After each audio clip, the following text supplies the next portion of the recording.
But one thing I've found as survivors, we blame ourselves. It's like, oh, I wish I.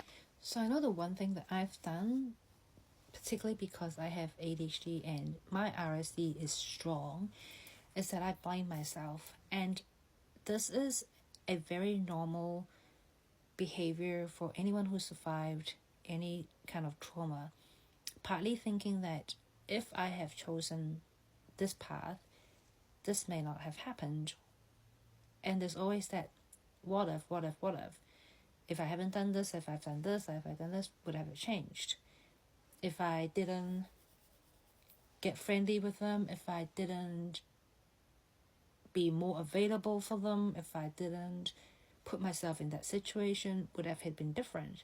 Probably not, because that person would have done something anyway, may not be to you, but will be doing it to someone else, because that's the nature of these people. And also, I think it is why a lot of these are more often geared towards people of less power, not only because of the power play made it such a much harder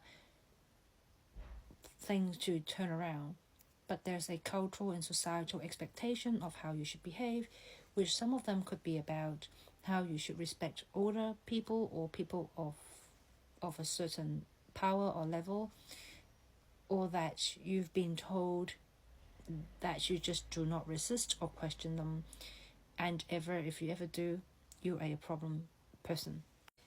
And more so, of course, if you're neurodivergent, because throughout your whole life you've been questioned about who you are, what you've done, why you're weird, and all of that. So that makes it even harder for us to ask for help. Or if we do, we think that we're putting that pressure onto someone else, and that's not acceptable. And asking for help is one of the hardest things that we have to go through, because it's not about a sign of being weak, but you know that you made yourself really vulnerable, and your experience tell you that when you expose your vulnerability, people take advantage of it, and so you don't do it. And if anyone have seen any of my personal stories that is on the media, in the news, in a TV series, you would have seen how vulnerable I was, because for the whole time that my story was taking place, I've been reaching out to people that I know, thinking that they could help me, but instead they thought it was a joke and made fun of it.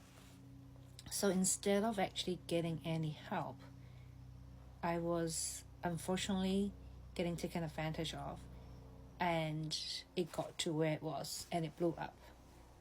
I had an incident recently with some of the people that I know, and I was talking to a friend about how they're not going to reach out to this lawyer who's really wanting to help, and she was slightly disappointed and think that this is a great chance for justice,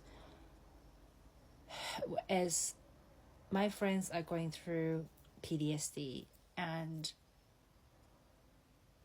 my feeling is absolutely 100%. I would love to find justice for them and for everybody that was involved, but at the same time, I think their mental health is way more important than anything else, because I know this is going to play on in the head and the family and the friends' head for years to come. And justice is important to a point if it makes you feel better.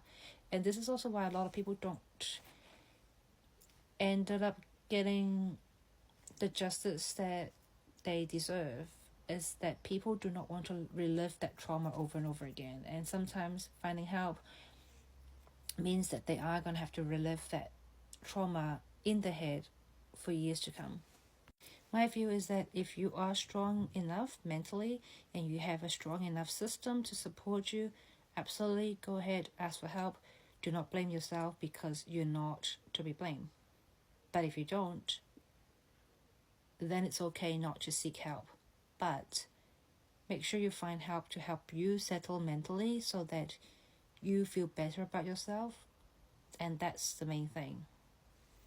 And whether karma is a thing, I don't know. But more importantly, self-love, self-care is way more important for all the people out there who's been victim of any abuse. Please look after yourself. And there's a whole lot of us been there, done that, and it's there to support you.